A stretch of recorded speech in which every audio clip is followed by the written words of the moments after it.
দশম স্কন্ধ পালোহি, 90টা অধ্যায়, দশম। গুৰুজনাই আদিভাগ নিজে কৰিছে অনুবাদ। তেতিয়াৰ পৰা আমি পদৰ লগে লগে যাম। প্ৰথমতে ভগৱান কৃষ্ণক গুণগান কৰিছে। যিকোনো শুভ কাম কৰিবলৈ যোৱাৰ প্ৰাক মুহূৰ্তত যিজন আমাৰ আৰাধ্যদেৱ, তেওঁক স্মৰণ কৰি কৰিবলৈ যোৱা কৰ্মটো তেওঁৰ চৰণত অৰ্পণ কৰাৰ অভ্যাস কৰিব লাগে। যিকোনো কৰ্ম, আনকি আমি দিনটো আৰম্ভ যেতিয়া কৰোঁ, বিচনাৰ পৰা ৰাতিপুৱা সাৰ পোৱাৰ লগে লগে জাপ মাৰি বিচনাৰ পৰা কেতিয়াও নানামিম। আমি এটা বেলেগ অৱস্থাত থাকোঁ, হয়তো গভীৰ নিদ্ৰা নহ'লে স্বপ্ন অৱস্থা। জাগ্ৰত অৱস্থালৈ আহি ঘপককৈ নামিব কেতিয়াও নাপায়। শাৰীৰিকভাৱে কেতিয়াবা বহুত ডাঙৰ কিবা অপকাৰ হ'ব পাৰে। অলপ সময় 1 মিনিট 2 মিনিট বহক, পূৰা মনটোক ঠিক কৰক যে মই এতিয়া ভাল ধৰণে সাৰ পালোঁ, তাৰ পাছত নামক। আৰু সেইকণ সময়তে ভগৱানৰ চৰণত দিনটো অৰ্পণ কৰি দিয়ক। হে প্ৰভু, হে নাৰায়ণ, আজিৰ দিনটো তোমাৰ চৰণত অৰ্পণ কৰিছোঁ, মাত্ৰ মনেৰে। বছ, শুভ কৰ্ম দিনটো আৰম্ভ কৰিছে, ভগৱানৰ নাম লৈ পেলাই আপুনি অৰ্পণ কৰি তাৰপিছত আপোনাৰ দৈনন্দিন কৰ্ম কৰক। ইয়াতো গুৰুজনাই কৰিছে, জয় নম যাদৱ মাধৱ জনাৰ্দন, জয় ঋষিকেশ সদাশিৱ সনাতন, প্ৰণত তাৰণ নাৰায়ণ নিৰাকাৰ, কৃষ্ণৰ চৰণে কোটি কোটি নমস্কাৰ। যিজন যদুকুলত অৱতাৰ ধৰিলে, যিজন লক্ষ্মীৰ স্বামী, যিজন সমস্ত মানুহৰ যিমানবিলাক ৰিপু আছে তাক মৰ্দনকাৰী, যিজন অন্তৰত ঋষিকেশ ৰূপে আছে, অন্তৰ্যামী ৰূপে আছে, যিজন মংগলকাৰী সদাশিৱ, আৰু যিজন সনাতন নিত্য আছে, সেইজন যিজন প্ৰণত তাৰণ, যিজন নিৰাকাৰ, সেই কৃষ্ণৰ চৰণত প্ৰথমতে কোটি কোটি নমস্কাৰ কৰিছে। আৰাধ্যজনৰ শ্ৰীচৰণত যিকোনো শুভ কৰ্ম কৰিব যোৱাৰ প্ৰাক মুহূৰ্তত স্মৰণ কৰি তেওঁৰ চৰণত নমস্কাৰ জনোৱাটো, অভ্যাস কৰাটো আমাৰ আটাইতকৈ আৱশ্যকীয়। ইয়াৰ পাছত কৈছে, নমো নমো ভগৱন্ত ভকতৰ নিধি, হৰিক স্মৰণে আৰম্ভ হওক কীৰ্তি। ভগৱান ভকতৰ নিধি বুলি কৈছে। নিধি সম্পদ, যেনেকৈ কুবেৰৰ নিধি আছে, অষ্টনিধি, বিভিন্ন ধৰণৰ সম্পত্তি। আমাৰ ভকতৰ নৱনিধি 9 ধৰণৰ ভক্তি: শ্ৰৱণম কীৰ্তনম বিষ্ণু, স্মৰণম পাদসেৱনম, অৰ্চনম বন্দনম দাস্যম সাক্ষ্য আত্মনিবেদনম। 7, 5, 23 সপ্তম স্কন্ধ 5ম অধ্যায় 23 নম্বৰ শ্লোকত প্ৰহ্লাদে দৈত্য শিশুসকলক এই নৱবিধ ভক্তিৰ কথা কৈছে। আৰু গুৰুজনাই কৈছে, হে প্ৰভু, সেইজন প্ৰভু যিজন ভকতৰ নিধি, ভকতক যি লাগে তেওঁ দিব পৰাৰ ভিতৰত আছে। সমস্ত বস্তুৰ ঐশ্বৰ্যৰ গৰাকী হৈছে তেওঁ। ভগ মানে 6টা বস্তু আছে, যেনেকৈ শ্ৰী, যশ, ঐশ্বৰ্য, ভক্তি, জ্ঞান আৰু ধৰ্ম। এই 6টাৰ যিজন গৰাকী ভগ বুলি এই 6টাক কয়। যেনেকৈ ধন যাৰ আছে তেওঁ ধনৱান, যেনেকৈ জ্ঞান যাৰ আছে তেওঁ জ্ঞানৱান, তেনেকৈ ভগ যাৰ আছে তেওঁ ভগৱান। ভগৱান যাৰ এই 6টা বস্তু আছে সেইজন ভগৱান। সেইকাৰণে কৈছে যে ভগৱান ভকতৰ নিধি। কি কৈছে? হৰিক স্মৰণে আৰম্ভ হওক সিদ্ধি। মহাভাগৱত কথা 10ম স্কন্ধৰ বিৰচিলা পদ কৃষ্ণ কিংকৰ শংকৰ। ভাগৱতৰ 10ম স্কন্ধৰ কথা গুৰুজনাই আৰম্ভ কৰিছে আৰু নিজকে কি কৈছে? কৃষ্ণৰ কিংকৰ বুলি, দাস বুলি। সেইকাৰণে প্ৰথমে আমি কৈছিলোঁ, যদি আপুনি কৃষ্ণত একান্ত সেৱক হয়, ভকত যদি হয়, তেতিয়াহ'লে আমাৰ বৰ্ণ আৰু আশ্ৰমৰ কথা নাহে, আমি দাস। আমাৰ এজনেই স্বামী, এজন হৈছে ভগৱান কৃষ্ণ, আৰু আমি তেওঁৰ দাস। সকলো আমি এক, আমাৰ মাজত কোনো উচ্চ নিচ থাকিব নোৱাৰে। এই যিখন সমাজত আমি বহিছোঁ, এই সমাজখনলৈ চালে ইয়াত কোনেও ক'ব নোৱাৰে কোনজন ইয়াত কোটিপতি বহি আছে, কোনজন বহুত জ্ঞানী বহি আছে, কোনজন একেবাৰে দুখীয়া বহি আছে, আমি গম নাপাওঁ। কিয়? কাৰণ এইখন সমাজ গুৰুজনাই দি গৈছে। ইয়াত উচ্চ নিচ, জাতি ভেদ, ধনী দুখীয়া এইবিলাক একো নাহে। আৰু সদায় নিজকে ত্ৰিনাদেৱী শুনিছে ন, তৰুৰপি সহিষ্ণু না, অমানিনা মানদেনা, নিত্যদা কীৰ্তয়ন্ত হৰি। এডাল তৃণতকৈও নিজকে সৰু বুলি ভাবিবলৈ কৈছে। এজোপা গছৰ নিচিনাকৈ সহিষ্ণু হ'বলৈ দিছে। ৰ'দ বৰষুণ সমস্তখিনি সহ্য কৰে। আপুনি শিলগুটি মাৰে, তথাপিও তাৰ পৰা ফলে দিয়ে। যেতিয়া গছজোপাত আম থাকে, আম সৰাবৰ কাৰণে কোনোবাই শিলগুটি মাৰে, কোনোবাই ফৰগুটি মাৰে, গছজোপাত গৈ লাগেগৈ, তথাপিও গছজোপাই আপোনাক নিদিয়াকৈ নাথাকে। এবাৰ পঞ্জাৱ কেশৰী ৰঞ্জিত সিং ঘোঁৰাত উঠি পেলাই এফালে গৈ আছিল সৈন্য পুৰা লগত লৈ, হঠাৎ আহি এটা শিলগুটি কপালত পৰিল আৰু কপাল ফাটি গ'ল, তেজ ওলাবলৈ ধৰিলে। লগে লগে সৈন্যবিলাকে চাৰিওফালে ঘেৰাও কৰিলে। বুঢ়ী মানুহ এজনী দেখিলে, তাৰ বাহিৰে কোনো নাই। বুঢ়ীজনীক বন্দী বনাই লৈ আহিল ৰঞ্জিত সিঙৰ ওচৰত, আৰু ৰঞ্জিত সিঙৰ ওচৰত বুঢ়ীজনীক হাজিৰ কৰোৱাৰ লগে লগে সৈন্যবিলাকে ক'লে যে মহাৰাজ, আপোনাৰ কপালৰ যি আঘাত এই বুঢ়ীজনীৰ কাৰণে হ'ল। কিয়? সুধিলে কি হ'ল, কিহৰ কাৰণে তুমি মোক শিলেৰে আঘাত কৰিলা? বোলে মহাৰাজ, সেইটো অপৰাধ মই কৰা নাছিলোঁ। তেতিয়াহ'লে মইতো মোৰ নাতিটো 3 দিন ধৰি ভোকত আছে, মই এই গছজোপাত এটা ফল দেখিলোঁ আৰু ফলটোলৈ মই শিলগুটি মাৰিছিলোঁ। ফলটো নসৰিল, কিন্তু শিলগুটি গৈ আপোনাৰ শিৰত লাগিল। সৈন্যবিলাকেতো কৈছে ঘোৰ অপৰাধ, তাৰ কাৰণে শাস্তি পাব লাগে। পঞ্জাৱ কেশৰী ৰঞ্জিত সিঙে কৈছিল, যদি ফলজোপাই শিলৰ আঘাত খাই এটা ফল দিব পাৰে, মইতো পঞ্জাৱৰ ৰাজা ৰঞ্জিত সিং, মই তেতিয়াহ'লে শিলগুটিৰ আঘাত পাই এই আইগৰাকীক কিহৰ কাৰণে ফল দিব নোৱাৰিম? যোৱা, মোৰ ভাণ্ডাৰৰ পৰা যিমান লাগে ধন সোণে দিয়া, যাতে কোনো ধৰণৰ টকা পইচাৰ অভাৱ নহয়। ত্ৰিনাদপি সুনিচেন তৰুণিব সহিষ্ণুনা অমানিনা মানদেনা। নিজে মান নিবিচাৰিব, আনক মান দিয়ক। আপোনাৰ যদি কোৱালিটি আছে ৰাইজে অট'মেটিকেলি দিব, আপুনি বিচৰাৰ কোনো প্ৰয়োজন নাই। আপুনি কিয় মান বিচাৰি ফুৰিব লাগে? কিন্তু আমাৰ সমাজত আমি পদ নহ'লে আমি ৰাইজৰ কাম কৰিব নিবিচাৰোঁ। পদ লাগিব, আৰু পদ হ'লে সাধাৰণ মানুহৰ লগত একেলগে বহিব নিবিচাৰোঁ। আমি অকণমান চেপাৰ, মোৰ কাৰণে আসনখন অলপ বেলেগে দিয়া। কিয়? এইবিলাকতো আমাক শিকোৱা নাই, আমাৰ সমাজত এইবিলাক একো নাই। গুৰুজনাই কৈছে, মই কৃষ্ণৰ কিংকৰ বুলি লিখিছে, দাসৰ দাস, কৃষ্ণৰ কিংকৰ। ইয়াৰ পাছত লিখিছে, কৰজোৰে বোলো শুনা সবে সভা সদ, মূঢ় ভূঞা কৰ মহা ভাগৱত পদ। আমাৰ পদত কেহ নধৰিবা দোষ, কৃষ্ণ কথা শুনি কৰা চিত্ত সন্তোষ।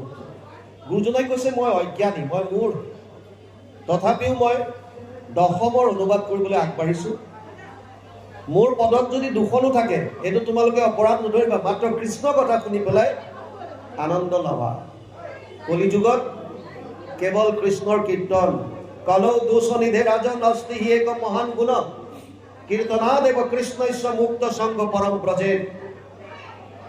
12:351 দ্বাদশ স্কন্ধ 3য় অধ্যায় 51 নম্বৰ শ্লোকত লিখিছে, মহাপুৰুষ মাধৱদেৱে অনুবাদ কৰিছে, দোষৰ সাগৰ কলি তাকো পৰীক্ষিত ৰাজা, গুণ দেখি কৰিলা ৰক্ষণ, অন্তৰ্জাতি পাতকীও কলি তৰৈ সুখে, মুখে কৰি কৃষ্ণৰ কীৰ্তন। কেৱল কৃষ্ণৰ কীৰ্তন কৰি আমি কলি যুগৰ পাপী মনুষ্যই পৰম আনন্দ লাভ কৰিব পাৰিম। সেইকাৰণে ইয়াত কৈছে, মোৰ যদি পদত কৰবাত দোষণো আছে, এইটো বাদ দিয়া, কৃষ্ণৰ কথা বুলি তোমালোকে আনন্দ হৈ পেলাই শুনা। কি কথা পাতি আছে ইমান?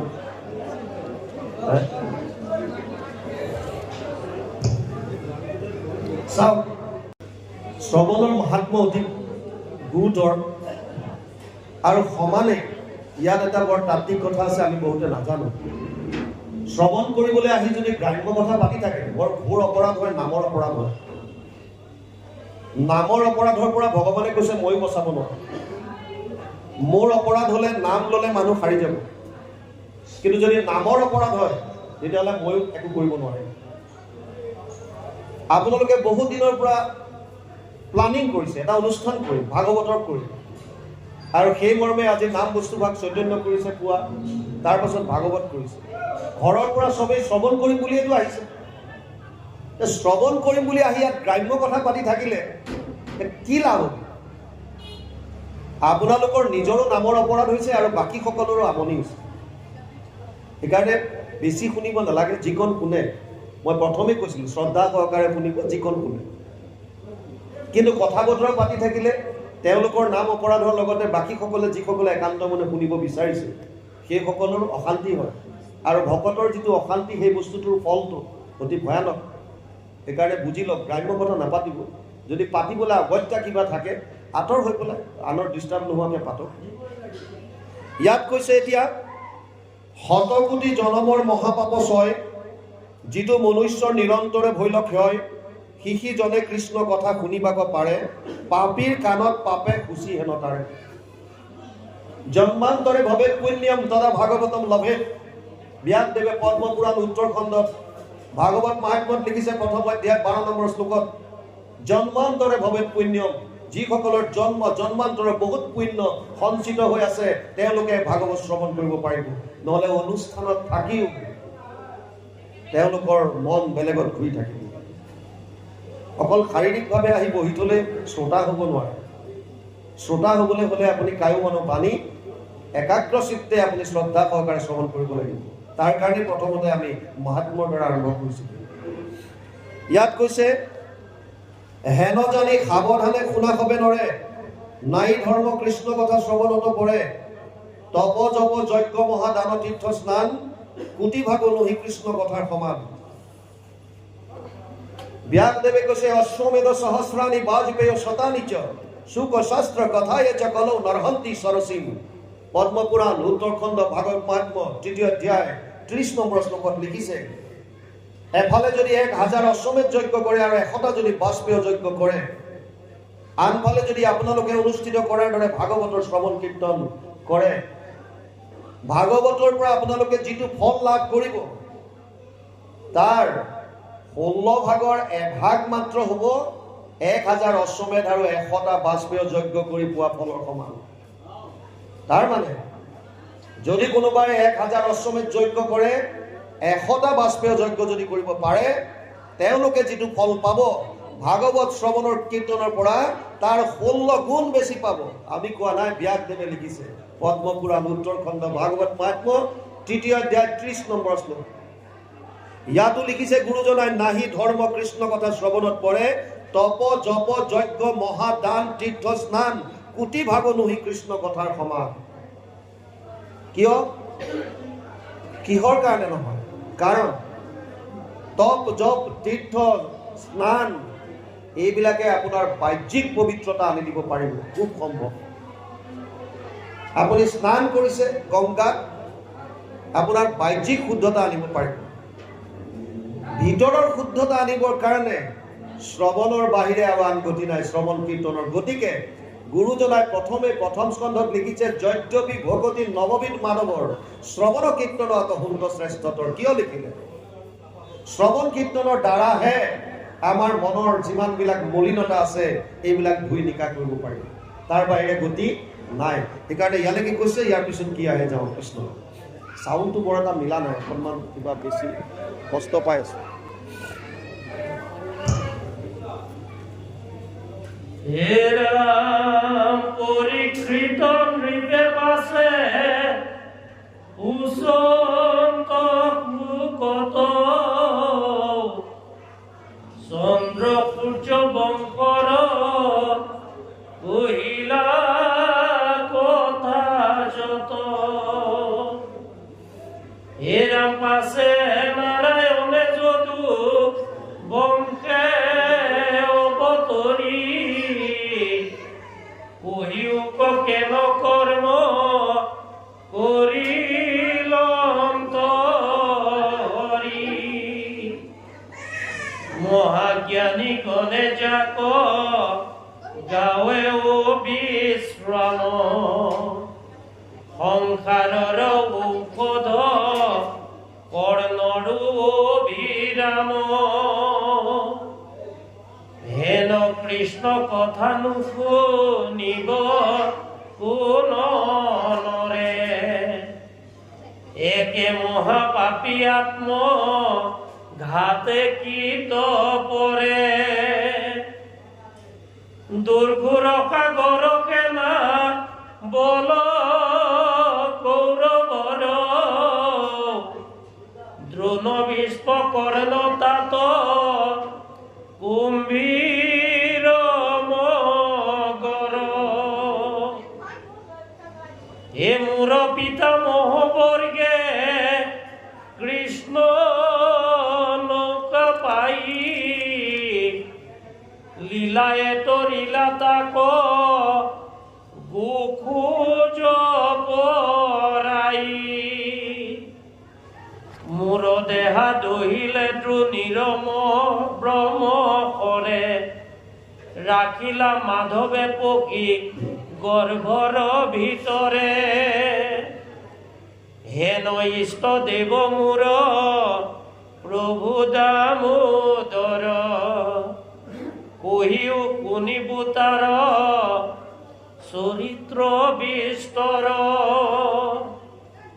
এৰাম কি হেতু বধিলা কৃষ্ণে কংস মাতুলক পিতৃগৃহ এৰি কেনে গৈলা গোকুলক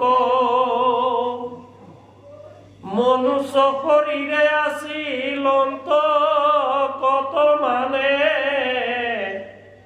বৃষ্ণি বংশ কহিতে বংশিলা কোন স্থানে পদে কৈছে পৰীক্ষিতৰ নিপে পাছে পুচন্ত শুকত চন্দ্ৰ সূৰ্য বংশৰ কহিলা কথ যত পাছে নাৰায়ণে যদুবংশে অৱতৰি কহিউক কেন কৰ্ম কৰিলন্ত হৰি।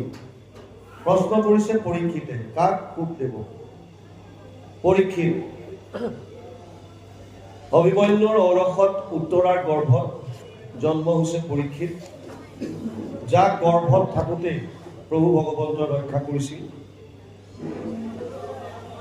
সেইজন পৰীক্ষিতে ডাঙৰ হৈ এবাৰ চিকাৰ কৰিবলৈ যায় বনত মৃগয়া, আৰু যাৰ কৰিবলৈ যাওঁতে পিয়াহত আতুৰ হয় এখন আশ্ৰমত সোমায়। সেই আশ্ৰমখন আছিল সমীক মুনিৰ। সমীক মুনি সেই সময়ত ধ্যানত মগ্ন হৈ আছিল, আৰু যেতিয়া এজন মানুহ ধ্যানত থাকে, সমাধিত যেতিয়া ব্ৰহ্মক সাক্ষাৎ কৰি থাকে, তেতিয়া তেওঁ বাহ্যিক ক্ৰিয়াকলাপ একো গম নাপায়, বাহিৰত কি হৈ আছে গম নাপায়। এনেকৈ বহি থাকোঁতে পৰীক্ষিত ৰজাই গৈ দুবাৰমান পানী বিচাৰিলে। পিয়াহত আতুৰ হৈ পানী দিয়াৰ কথা ক'লে। সমীক মুনিয়ে গম নোপোৱাৰ কাৰণে তেওঁ একান্ত মনে সমাধিত ব্ৰহ্মক সাক্ষাৎ কৰি পৰম আনন্দ লাভ কৰি আছে। পৰীক্ষিতৰ খং উঠিল, আৰু খঙৰ ভমকত ওচৰত এডাল মৰা সাপ দেখা পায় ধনুৰ অগ্ৰে সাপডাল উঠাই সমীক মুনিৰ ডিঙিত আৰি গুচি আহিল। এই দৃশ্যটো সমীক মুনিৰ পুত্ৰ শৃংগী মুনিৰ লগৰ কেইজনমানে দেখা পালে। কিছু দূৰত শৃংগী মুনিয়ে লগৰ লগৰীয়াৰ লগত খেলা ধূলা কৰি আছিল, আৰু এই লগৰ লগৰীয়া যিসকলে দেখিছিল তেওঁলোকে দৌৰি গৈ ক'লে যে তোমাৰ পিতৃৰ ডিঙিত এজন ৰজাই এডাল সাপ দি থৈ গৈছে। মৰা সাপ বুলি নক'লে। শৃংগীয়ে ভাবিলে যিহেতুকে সাপডাল মোৰ পিতৃৰ ডিঙিত আৰি দিলে, গতিকে ইমান সময় চাগে সাপে দংশন কৰিলে আৰু মোৰ পিতৃৰ চাগে মৃত্যু হ'ল। সেই বুলি তেওঁ একো চিন্তা নকৰাকৈ তেওঁ অভিশাপ দিলে, সপ্তম দিৱসত তোক তক্ষকে দংশক, বিষ বহনি লাগি তোৰ শৰীৰ ভস্ম হওক। হে মহাৰাজ, 7 দিনৰ দিনা তোক তক্ষকে দংশন কৰিব, আৰু এই তক্ষকৰ বিষ বহনি লাগি তোৰ শৰীৰ ভস্ম হৈ যাব। আৰু যেতিয়া সাপ দিয়াৰ পাছত বাপেকৰ ওচৰলৈ দৌৰি আহিছে, খন্দা কটা কৰিছে, সমীক মুনিৰ ধ্যান ভংগ হৈছে, দেখিছে নিজৰ সন্তানটোৱে চিঞৰি আছে, কান্দি আছে, কি হ'ল? আৰু বোলে এজন ৰজাই আহি তোমাৰ ডিঙিত এডাল সাপ দিছে। তেওঁ দেখিলে, আৰু এইটো কোনে কৰিলে? বোলে মহাৰাজে। তেওঁ ধ্যানত মগ্ন হৈ গম পালে যে পৰীক্ষিত ৰজা আহিছে। পিতেকে ক'লে যে মই সাপ দিছোঁ, 7 দিনৰ দিনা তক্ষকে দংশন কৰিব। সমীক মুনিয়ে আঘাত পালে, এজন বৈষ্ণৱ হ'ব, তো এনেকৈ কম অপৰাধত এটা সৰু সাধাৰণ এটা ভুলৰ কাৰণে ইমান ডাঙৰ শাস্তি দিব নালাগিছিল। সেইকাৰণে অযোগ্যজনৰ হাতত যেতিয়া শক্তি আহে, তেতিয়া সংসাৰৰ কাৰণে ই বৰ ভয়াৱহ হৈ যায়। ভোটৰ দিনত সেইকাৰণে আপোনালোকে বৰ চিন্তা কৰি ভোটদান কৰিব লাগে, যাকে নিদিয়ে। কিন্তু আপোনালোকে জানি ল'ব, যিকোনো ভোটৰ কথা কৈছোঁ, সমাজৰ পদবীৰ পৰা বুলি দেশৰ যিকোনো ভোটলৈকে, এছেম্বলিৰ পৰা বুলি পাৰ্লিয়ামেণ্টলৈকে যিকোনো ভোটে নহওক কিয়, যেতিয়া আপোনালোকে নেতা বা পদবী যেতিয়া বাচিব, সিলেক্ট কৰিব বা নমিনেট কৰিব, ইলেক্ট কৰিব, তেতিয়া আপোনালোকে এটা কথা মাত্ৰ চাই ল'ব যে এইজনৰ হাতত পাৱাৰ যদি দিয়া যায়, শক্তি যদি দি দিয়া যায়, সমাজৰ কাৰণে ক্ষতি হ'ব নেকি? সকলোৱে শক্তিটো হজম কৰিব নোৱাৰে। শৃংগী মুনিৰো একেই গতি হৈছে। শৃংগী মুনিয়ে তেওঁৰ শক্তি আছে, ব্ৰহ্মশাপ দিব পাৰে, অভিশাপ দিব পাৰে। তাৰ মানে এইটো নহয় যে কোনো কথাৰ বিবেচনা নকৰাকৈ মাত্ৰ শুনি পেলাই তেওঁ অভিশাপ দিব। যদি তেনেকুৱা কৰে তেতিয়াহ'লে শক্তিৰ অপপ্ৰয়োগ হ'ব, সংসাৰৰ কাৰণে অতি ভয়াৱহ। সমীকে পিতেকক আলোচনা কৰি ক'লে যে তই বৰ ভুল কাম কৰিলি। লগে লগে এজন শিষ্যক পৰীক্ষিতৰ ওচৰলৈ পঠিয়াই দিলে। পৰীক্ষিতে ঘৰলৈ আহি নিজৰ মুকুটটো, সোণৰ মুকুটটো খুলি থোৱাৰ পাছত তেওঁ অনুতপ্ত হৈছে, কি কৰিলোঁ মই, কিহৰ কাৰণে মই এজন ঋষিৰ ডিঙিত সাপডাল দি আহিলোঁ, মই বৰ অপৰাধ কৰিলোঁ। মোৰ এই অপৰাধৰ প্ৰায়শ্চিত্ত এটাই আছে, মোৰ মৃত্যু। মোক যদি সাপ দিয়া হ'লে মই পৰম আনন্দিত হ'লোহেঁতেন। ভাবি থাকোঁতে এজন শিষ্য আহি পেলাই খবৰ দিলে যে মহাৰাজ, আপোনাৰ প্ৰতি অভিশাপ হৈছে, সপ্তম দিৱসৰ দিনা তক্ষকে দংশন কৰিব। দুজন মানুহে মৃত্যুৰ আগজাননী পাইছে, এক হৈছে কংস আৰু এক হৈছে পৰীক্ষিত। কংসই যেতিয়া শুনিলে আকাশী বাণী, দৈৱকীৰ অষ্টম পুত্ৰে তোৰ লইব প্ৰাণ, লগে লগে কংসৰ ৰথৰ পৰা জাপ মাৰি নামি খাণ্ডাৰ তৰোৱাল উলিয়াই এই উৎসটোকে শেষ কৰি দিব বিচাৰিলে। দৈৱকীকে কাটি পেলাম, মোৰ মৃত্যু দৈৱকীৰ পৰা হ'ব। কিন্তু তাৰ বিপৰীতে পৰীক্ষিতে তেওঁ ৰাজকাৰ্য সমস্তখিনি পুত্ৰ জন্মেজয়ক দি তেওঁ গংগাৰ তীৰলৈ গতি কৰিলে যে ঈশ্বৰৰ ইচ্ছাত মোৰ প্ৰায়শ্চিত্ত হৈছে, মোৰ অপকৰ্ম হ'ল, তাৰ কাৰণে মই শাস্তি পাইছোঁ, আৰু এইটো মোৰ নিশ্চয় ইয়াৰ কিবা আঁৰত ডাঙৰ কাম আছে, ঈশ্বৰে ইচ্ছা কৰিছে, গতিকে মোৰ কোনো আফচোচ নাই। তেওঁ গংগাৰ পাৰলৈ গ'ল। যেতিয়াই গম পালে গোটেই চাৰিওফালে বিয়পি গ'ল মেছেজ, আমাৰ বৰ্তমান যিটো ভাষাত ভাইৰেল হোৱা বুলি কয়, ভাইৰেল হৈ গৈছে গোটেই চাৰিওফালে খবৰ বিয়পি পৰিল। ঋষি মুনিসকল আহি গ'ল, গংগাৰ পাৰত চব এনেকৈ বহিলে, সমাজ পাতিলে।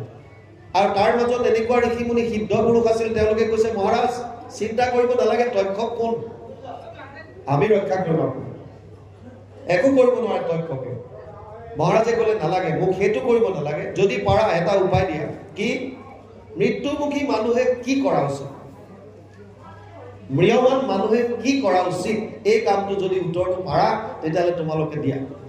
তেতিয়া ঋষিসকলে কোনোবাই সেই একেই যে মৃত্যুমুখী মানুহে যাগ যজ্ঞ পূজা পাতল, কোনোবাই ক'লে জপ তপ তীৰ্থ, কোনোবাই কিবা। পৰীক্ষিতৰ মনত শান্তি লগা নাই। তেনেকুৱাতে দেখা পাইছে শুকদেৱ আহিছে। অহাৰ লগে লগে সমস্ত ঋষি থিয় হৈ গ'ল। তেওঁৰ পিতৃ ব্যাস, তেওঁৰ ককা পৰাশৰ, তেওঁলোকো থিয় হৈ সন্মান জনাইছে শুকদেৱক। আৰু শুকদেৱ যেতিয়া ওচৰলৈ আহিল, পৰীক্ষিত আগবাঢ়ি গৈ তেওঁক আগবঢ়াই আনিলে, চৰণ ধুৱাই দিলে, আসন পাৰি বহুৱালে আৰু প্ৰশ্ন আগবঢ়াই দিলে। অতঃ পৃষ্ণম সংসিদ্ধিম যোগিনাম পৰমম গুৰু পুৰুষস্য যৎ কাৰ্যম ম্ৰিয়মানস্য সর্বদা যৎ শ্রোতব্যম যৎ যপ্যম যৎ স্মর্তব্যম বিবিহু প্রভু স্মর্তব্যম ভজনীয়ম বা ব্রুহি যদ্বা বিপর্যয়ম। ১:১৯:৩৭, ১:১৯:৩৮ প্ৰথম স্কন্ধ ২৯ অধ্যায় ৩৭ আৰু ৩৮ নম্বৰ দুটা শ্লোকত পৰীক্ষিতে প্ৰশ্ন আগবঢ়াই দিছে, মৰণ সময়ে তোমাৰ চৰণে পুচুহু গুৰু সাম্প্ৰত ম্ৰিয়মান নৰে সদায়ে কি কৰ্ম কৰিবে এইটো লোকত। মৃত্যুমুখী মানুহে কি কাম কৰা উচিত? কাৰণ পৰীক্ষিতক সাপ দিছিল, ৭ দিনৰ দিনা মৃত্যু হ'ব। আপোনালোকে নাভাবিব যে এইটো পৰীক্ষিতৰহে ৭ দিনৰ দিনা সাপ দিছিল, গতিকে তেওঁৰ মৃত্যু হ'ব, আমি শুনি কি লাভ। মৃত্যুমুখী আমি সকলো। জাতস্য হি ধ্ৰুৱ মৃত্যু ধ্ৰুৱ জন্ম মৃতস্য চ তস্মাদ অপৰিহাৰ্য অৰ্থে ন ত্বম শুচিতুম অৰ্হসি। ২য় অধ্যায় ২৭ নম্বৰ শ্লোক গীতা। অৰ্জুনক কৈছে, হে অৰ্জুন, জন্ম ল'লে মৃত্যুটো নিশ্চিত, আৰু যদি মৃত্যু হয় তাৰ পুনৰ জন্ম আকৌ আছে, যদি মুক্তি নাপায়। গতিকে ইয়াৰ কাৰণে শোক কৰি লাভ নাই। গতিকে আমি সকলো মৃত্যুমুখী। জন্ম ল'লো যেতিয়া, মৃত্যু নহালৈকে আমি মৃত্যুৰ ফালে আগবাঢ়ি গৈ আছো। আমি কি কৰা উচিত? পৰীক্ষিতটো ভাগ্য ভাল, ৬ দিন জীয়াই থাকিব কনফাৰ্ম। সপ্তম দিৱসত তক্ষকে দংশন, ৭ দিনৰ দিনাহে তক্ষকে দংশন কৰিব। আমাৰ আপোনাৰতো কোনো ভৰসা নাই। 7 দিনো যে জীয়াই থাকিব তাৰো কি গেৰেণ্টি আছে? একো ক'ব নোৱাৰে। কিন্তু এটা কথা চিয়ৰ, 7 দিনৰ ভিতৰতে যে আমাৰ সকলোৰে মৃত্যু আছে, নিৰ্ঘাত সত্য। সোম, মঙল, বুধ, বৃহস্পতি, শুকুৰ, শনি, ৰবি, এই 7টা দিনৰ ভিতৰতে আমাৰ মৃত্যু হোৱাটো খাটাং। গতিকে প্ৰশ্ন কৰিছে যে মৰণ সময়ে তোমাৰ চৰণে পুছু গুৰু সাম্প্ৰত, ম্ৰিয়মান নৰে সদায় কি কৰ্ম কৰিবে এইটো লোকত। কাহাক শুনিবে, কাহাক জপিবে, কাহাক স্মৰিবে নৰে, ভজনৰ যোগ্য কোননো দেৱতা কহিও মত সত্তৰে। শ্ৰৱণ কীৰ্তন কৰিবাৰ যোগ্য নুহি যত যত কথা, তুমি সে পৰম গুৰু মুনিবৰ আমাতকৈ সৰ্বথা। কাক শ্ৰৱণ কৰিব, কাৰ কীৰ্তন কৰিব, কাক স্মৰণ কৰিব, কাৰ ভজন কৰিব, ভজনৰ যোগ্য দেৱতা কোন, শ্ৰৱণ কীৰ্তন কৰিব নলগীয়া যদি কিবা কথা আছে, এই সমস্তবিলাক মোক কোৱা। আৰু তাৰ পাছত শুকদেৱে ভাগৱত কোৱা আৰম্ভ কৰিছে। ইয়াত এইকাৰণে কৈছে পৰীক্ষিত নিপে পাছে পুচন্ত শুকত, এনেকৈ গৈ যাওঁতে গৈ আছে শুকদেৱে। মাজে মাজে নৱম স্কন্ধত মই কৈছিলো ৰাজবংশাৱলীৰ কথা আছিল, চন্দ্ৰবংশ, সূৰ্য বংশৰ কথা বিভিন্ন ধৰণৰ। সেই কথাখিনি শুনাৰ পাছত ইয়াত কৈছে যে তুমি চন্দ্ৰ সূৰ্য বংশৰ যি য'ত কোনা কথা ক'লা সেয়াটো শুনিলো। পাছে নাৰায়ণে যদুবংশে অৱতৰি, কহিও ক কেন কৰ্ম কৰিলন্ত হৰি। ভগৱান নাৰায়ণে যদুবংশত অৱতাৰ লৈ কি কি কাম কৰিলে মোক সেইখিনি এতিয়া কোৱা। মহাজ্ঞানী গণে যাক গাৱে অবিশ্ৰাম, সংসাৰৰ ঔষধ কৰ্ণৰো অভিৰাম। হেন কৃষ্ণ কথা নুশুনিব কোন নৰে, একে মহাপাপী আত্মঘাতকী কৰে। যিজনৰ শ্ৰৱণ কৰিলে আমাৰ সংসাৰৰ যত যিমানবিলাক আপদ আছে, তাপ আছে, তাৰ পৰা আমি পৰিত্ৰাণ পাওঁ। সংসাৰৰ মহাপদ বুলি কৈছে। মহাজ্ঞানীজনে যাক অনবৰত অবিশ্ৰাম যিজনৰ গুণ গৰিমা গাই থাকে, এইজন ভগৱান কৃষ্ণৰ কথা কোনে নুশুনিব? কাৰ কথা কৈছে? একে মহাপাপী আত্মঘাতকীত পৰে। যিসকল মহাপাপী, আত্মঘাতী, ছুইচাইড কৰা যিবিলাক ইচ্ছা, নিজৰ মৰণ নিজে চপাই লোৱা, সেইসকলৰ বাহিৰে কৃষ্ণৰ কথা নুশুনা কোন আছে? সেইকাৰণে তুমি কোৱা, দুৰ্ঘোৰ সাগৰ সেনাবল কৌৰৱৰ, দ্ৰোণ ভীষ্ম কৰ্ণ তাত কুম্ভীৰ মগৰ। কুৰুক্ষেত্ৰৰ যুদ্ধত 11 অক্ষৌহিণী সেনা আছিল কৌৰৱৰ, 2,18,700 সেনা থাকে এক অক্ষৌহিণী। তেনেকুৱা 11 অক্ষৌহিণী সেনা কৌৰৱৰ আৰু পাণ্ডৱৰ আছিল 7 অক্ষৌহিণী সেনা। টোটেল 18 অক্ষৌহিণী সেনা একত্ৰিত হৈছে। ইয়াত কৈছে কৌৰৱৰ সেই সাগৰখন, সেনাৰ যিখন সাগৰ 11 অক্ষৌহিণী সেনা, এই সাগৰত দ্ৰোণ ভীষ্ম কৰ্ণ এইবিলাক তাত কুম্ভীৰ মগৰৰ দৰে, মগৰমচ্ছ ঘৰিয়ালৰ দৰে পানীৰ যিবিলাক জন্তু অতি প্ৰতাপী, এই সাগৰত থকা তেনেকুৱাবিলাক প্ৰাণী হৈছে দ্ৰোণ, কৰ্ণ, ভীষ্ম এইবিলাক। গতিকে তাতো তেনেকুৱা এখন ভয়ানক সাগৰৰ মাজতো মোৰ পিতা মহাবৰ্গে কৃষ্ণ নৌকা পায়, লীলায়ে তৰিলা তাক গোখোজ পৰাই। এনেকুৱা এখন সাগৰ যি ভয়ানক, য'ত নামিবলৈ ভয় লাগে, য'ত মগৰমচ্ছ আছে, কুম্ভীৰ, কোনবিলাক? দ্ৰোণ, ভীষ্ম, কৰ্ণ, এনেকুৱা ধৰণৰ মহামহাৰথী, প্ৰতাপী বীৰ যিটো সেনাবলত আছিল, তাৰ মাজতো আমাৰ পিতামহ বৰ্গই কৃষ্ণ নৌকা পাই পৰম আনন্দত গোখোজৰ নিচিনাকে, যেনেকৈ গৰু গ'লে অকণমান খোজটো বহিলে তাত যিকণ পানী ৰয়, এই গোখোজৰ পাৰ হোৱাৰ নিচিনাকে আনন্দত পাৰ হৈ গুচি গ'ল।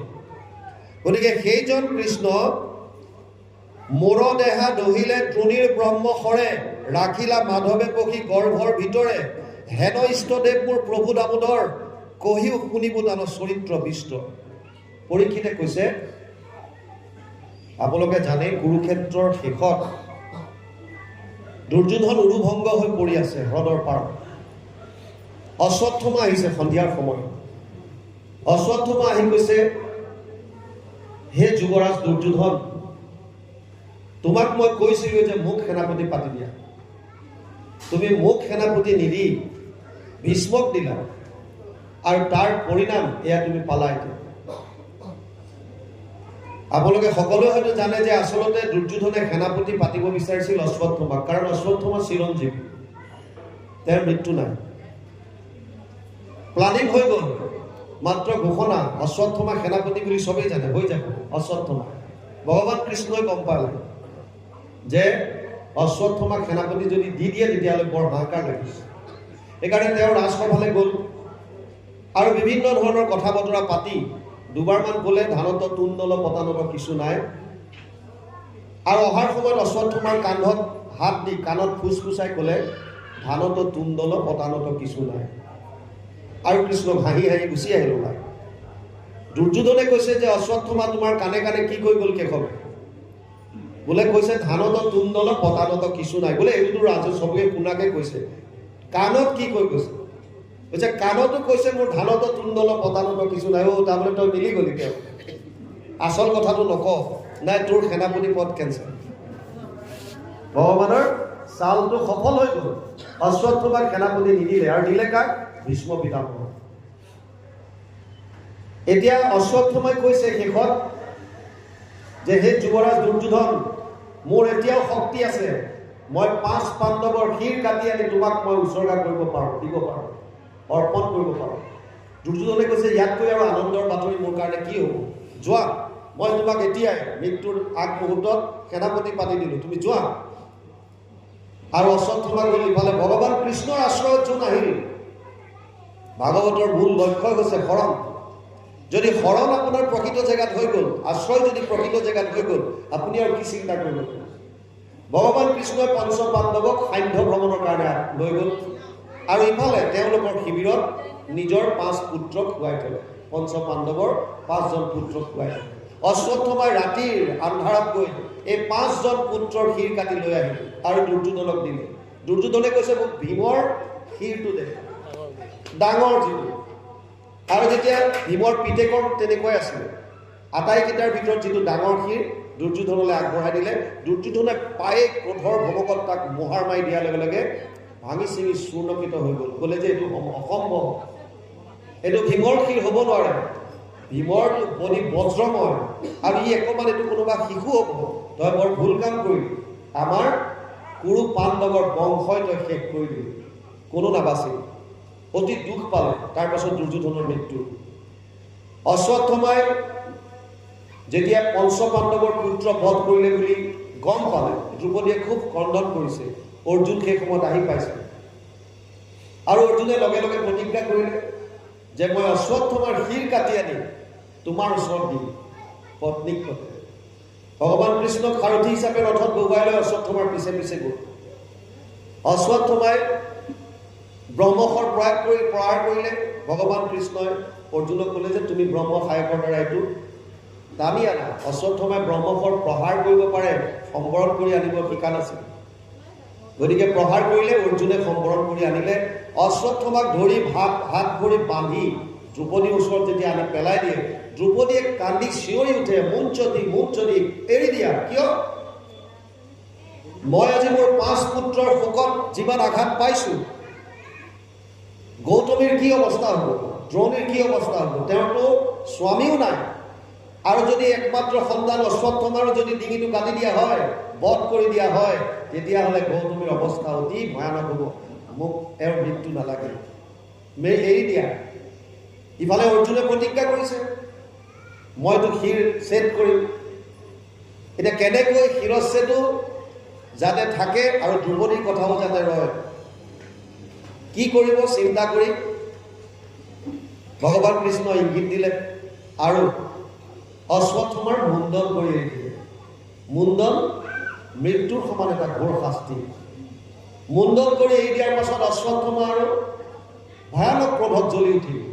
এইবাৰ তেওঁ পঞ্চ পাণ্ডৱৰ কাৰণে 5 পাত শৰৰ লগৰ উপৰিও উত্তৰাৰ গৰ্ভত অভিমন্যুৰ যিটো সন্তান পালিত হৈ আছিল, এই সন্তানটোৰ কাৰণে এপাত ব্ৰহ্ম অস্ত্ৰ প্ৰহাৰ কৰিলে। আৰু উত্তৰাই তেতিয়া কাৰো কথা চিন্তা নকৰি দৌৰিছে ভগৱানৰ ওচৰলৈ। পাহি পাহি মহাযোগী নাম দেৱ দেৱ জগৎপদে নান্যম ত্বদভয়ম পশ্যে যত্ৰ মৃত্যুৰ পৰস্পৰম অভিদ্ৰৱতি মম যশ লোহাস্তপ্ত আয়স বিভু কামম দহতু মম নাথ মামে গৰ্ভ নিপাত্যতম। 1:8-9, 1:8-10 প্ৰথম স্কন্ধ 8ম অধ্যায় 9 আৰু 10 নম্বৰ শ্লোকত উত্তৰাই ভগৱান কৃষ্ণৰ ওচৰলৈ দৌৰি গৈছে, হে যোগী, হে মহাপ্ৰভু ভগৱান কৃষ্ণ, মোৰ গৰ্ভটো ৰক্ষা কৰা, লাগিলে মোৰে তুমি প্ৰাণ লৈ লোৱা, কিবা এপাত গৰম লোহা অস্ত্ৰ যেন মোৰ ফালে খেদি আহিছে, মোক তুমি ৰক্ষা কৰা, মই তোমাৰ চৰণত আহিছো। কিহৰ কাৰণে উত্তৰাই ডাইৰেক্ট কৃষ্ণৰ ওচৰত শৰণ ল'লে? য'ত ধৰ্মৰ প্ৰতীক ধৰ্মৰাজ আছে, সহস্ৰ হাতীৰ বল ভৃকুধৰ আছে, গাণ্ডীৱধাৰী অৰ্জুন আছে, নকুল সহদেৱৰ দৰে ভয়ংকৰ ভয়ংকৰ বীৰ আছে, তেওঁলোকৰ ওচৰলৈ নগৈ উত্তৰাই ডাইৰেক্ট সময় অকণমানো ক্ষতি নকৰি চিধাই কৃষ্ণৰ ওচৰলৈ কিয় দৌৰ মাৰিলে? সাধু মাকে শিকাই থৈছে দ্ৰৌপদীয়ে। এবাৰ দ্ৰৌপদীয়ে উত্তৰাক কৈছিল, বোৱাৰী, যদি জীৱনত কেতিয়াবা ডাঙৰ ধুমুহা আহি যায়, সংকট আহি যায়, অবাবত সময় নষ্ট নকৰিব, যাৰ তাৰ ওচৰত আশ্ৰয় বিচাৰি সময়ত নষ্ট কৰি লাভ নাই। বোলে কিয় এনেকৈ ক'লা? দ্ৰৌপদীয়ে কৈছে, ময়ো এসময়ত মোৰ স্বামীৰ ওপৰত একেই বিশ্বাস ৰাখিছিলোঁ, তেওঁলোকৰ ওচৰতো মই ভাবিছিলোঁ তেওঁলোকে মোক বিপদত ৰক্ষা কৰিব পাৰিব, কোনোজন কম নহয়। কিন্তু যিদিনা মোক ৰজস্বলা অৱস্থাত দুশাসনে চুলিত ধৰি ৰাজসভালৈ টানি আনিছিল, সেইদিনা মই সেই ৰাজসভাত ভীষ্ম পিতামহৰ ফালে চাই কাকুতি মিনতি কৰিছিলোঁ, হে পিতামহ ভীষ্ম, তোমাৰ ৰাজসভাত এগৰাকী নাৰীক এনে অপব্যৱহাৰ কৰিছে আৰু তুমি একো মতা নাই। ভীষ্ম পিতামহে তলমূৰ কৰিলে। মই দ্ৰোণাচাৰ্যলৈ চাই কৈছিলোঁ, হে গুৰু দ্ৰোণ, তোমাৰেতো শিষ্য এইজন দুশাসন, এয়াই তোমাৰ শিক্ষা? এজন গুৰুৰ সন্মুখত শিষ্য এনেকুৱা এটা অপকৰ্ম কৰিছে, তথাপি গুৰু নিমাত?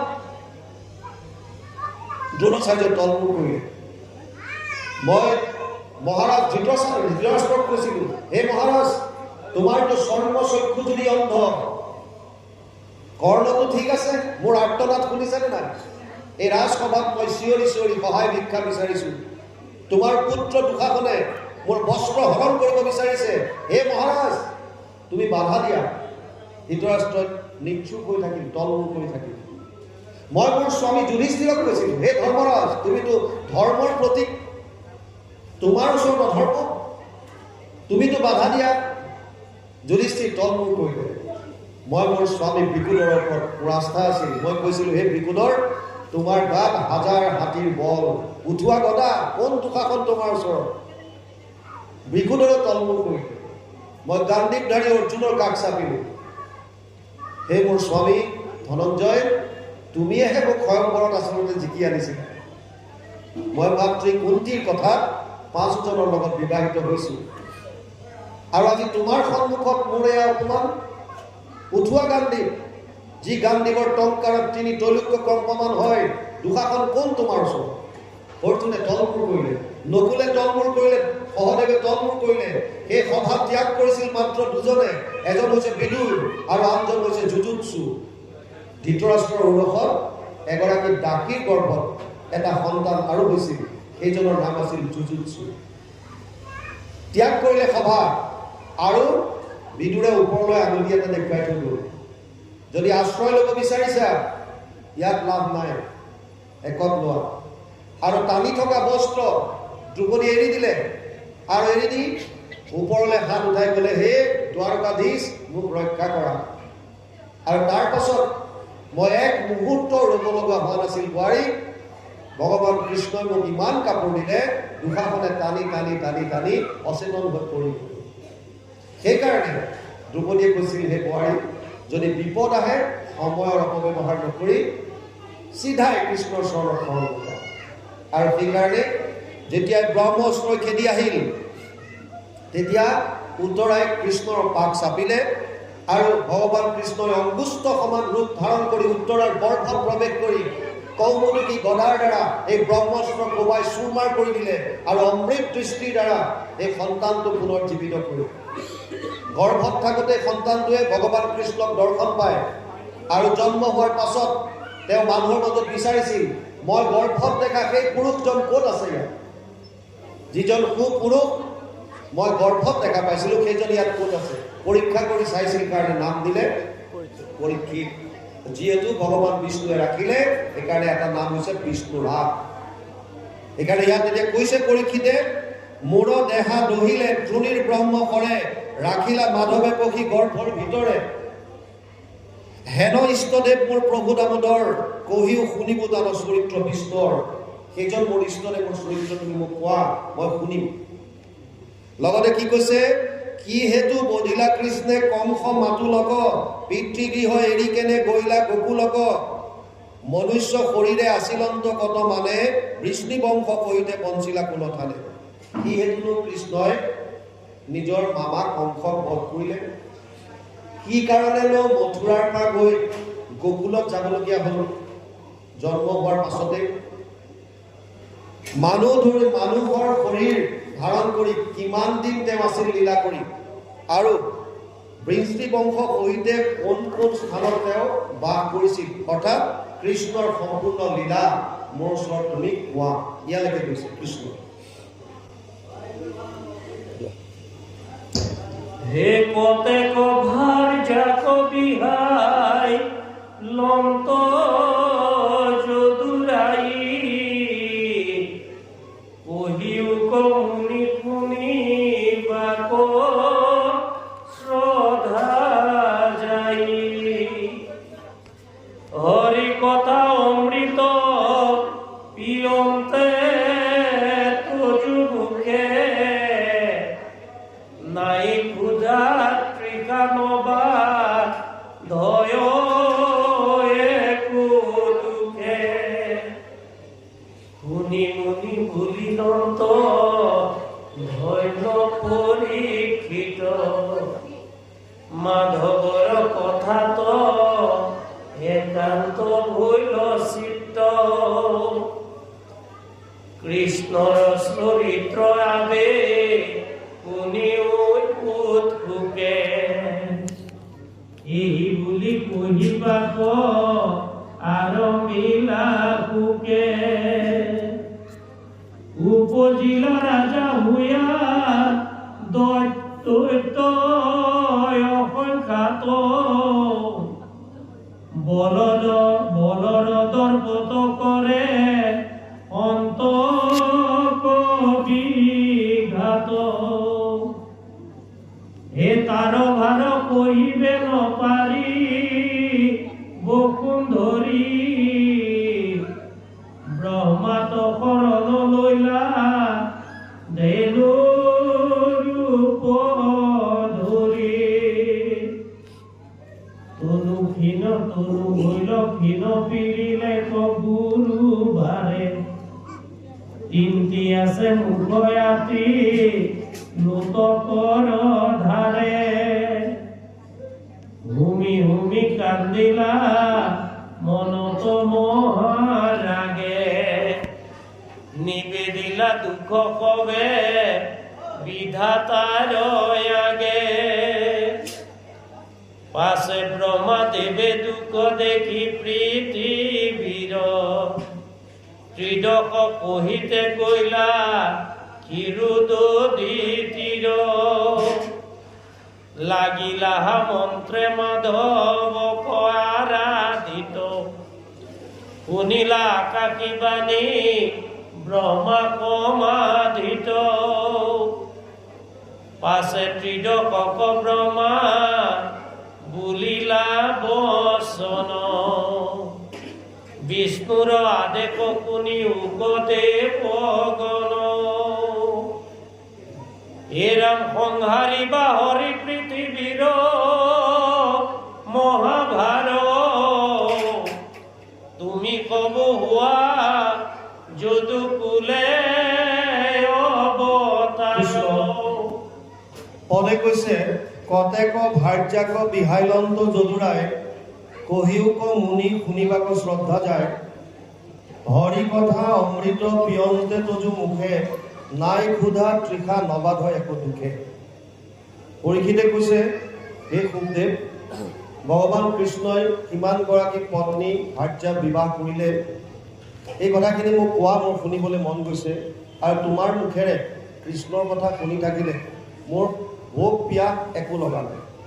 7 দিন 7 ৰাতি নিৰন্তৰভাৱে শুকদেৱে পৰীক্ষিতক ভাগৱত শুনাইছে। গাই শুনাইছে। আৰু পৰীক্ষিতে 7 দিন 7 ৰাতি জলপানো নকৰাকৈ ভাগৱত শ্ৰৱণ কৰিছে। ইয়াত কৈছে নাহি ক্ষুধা তৃষ্ণা নবাধয় একো দুখে,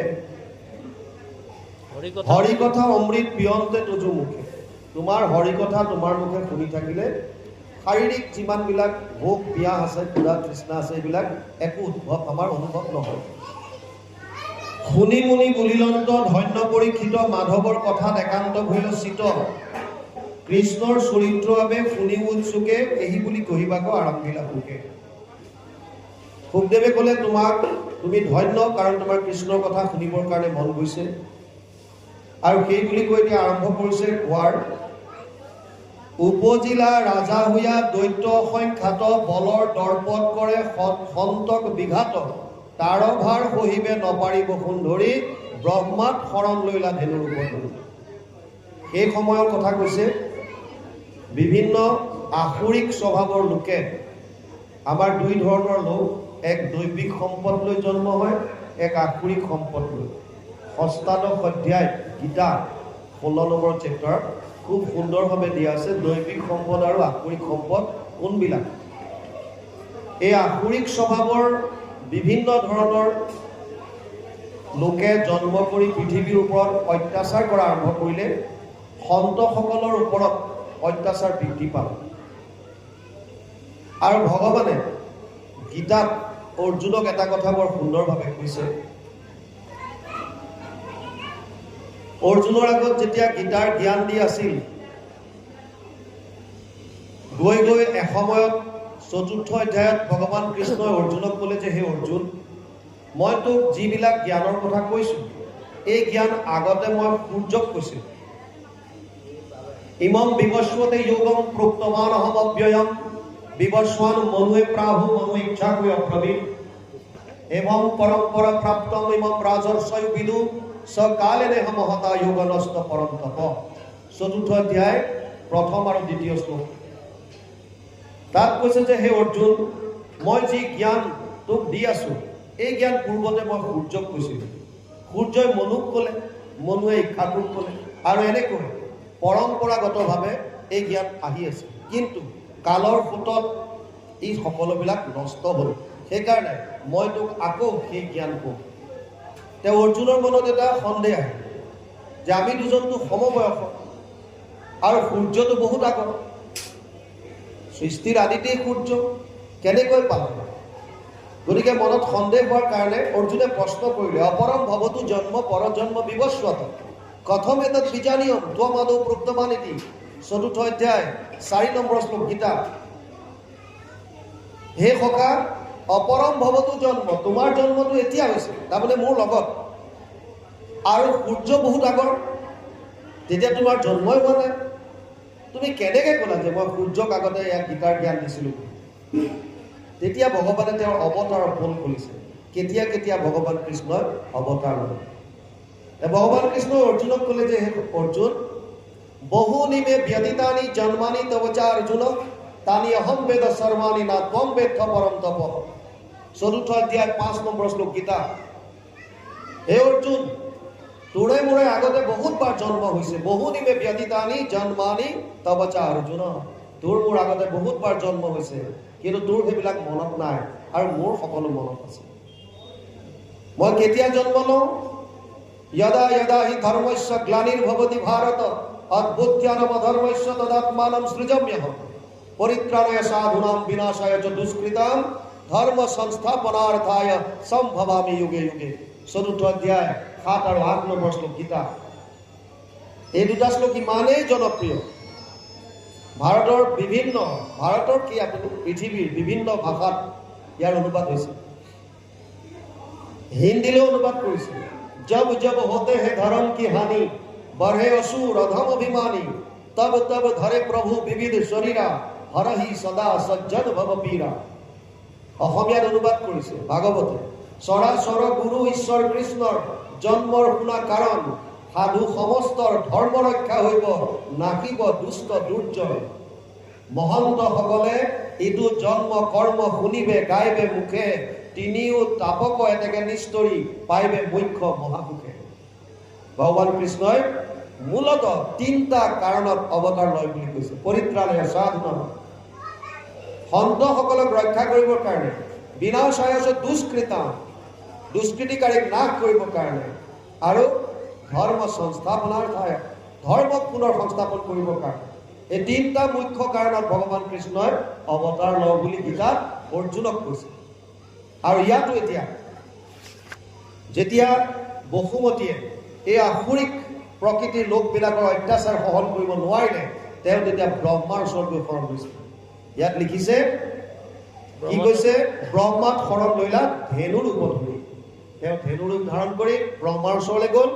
তনু ভৈল ক্ষীণ, পিৰিলে কৈ গুৰু ভাৰে, তিনটি আছে মুখ হাতী লোটকৰ ধাৰে, হুমা হুমি কান্দিলা মহা মনত মহাৰাগে, নিবেদিলা দুখ হবে বিধাতাৰ আগে।